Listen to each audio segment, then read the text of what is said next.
Құрметті достар, бүгін мен болашақ басшылығымен тікелей кездестім. Көкейімде жүрген сұрақтарға қойып, Әділ Миратұлы болашақ бағдарламасының төрағасынан тікелей жауаптар алдым.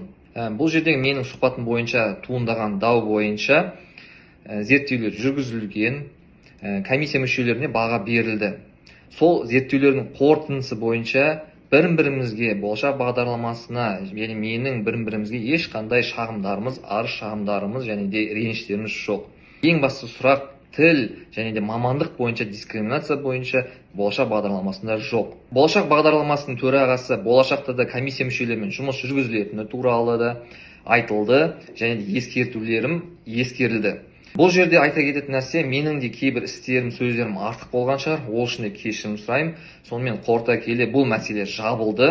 Болашақ бағдарламасының басшылығымен бір ортақ шешімге келдік. Болашақта мүмкін мен де өз бағымды тағы да бір сынап көремін. Өйткені болашақ бағдарламасы мен алдында айтқандай өте керемет бағдарламалардың бірі. Ол әр маман иесіне шетелге оқып келіп, білімін жетілдіріп, өз білімін елге алып келіп пайдасы тигізуге мүмкіндік беретін үлкен бағдарламаның бірі. Оқиық, дамиық, бірге еліміз үшін пайда тигізетін маман болайық.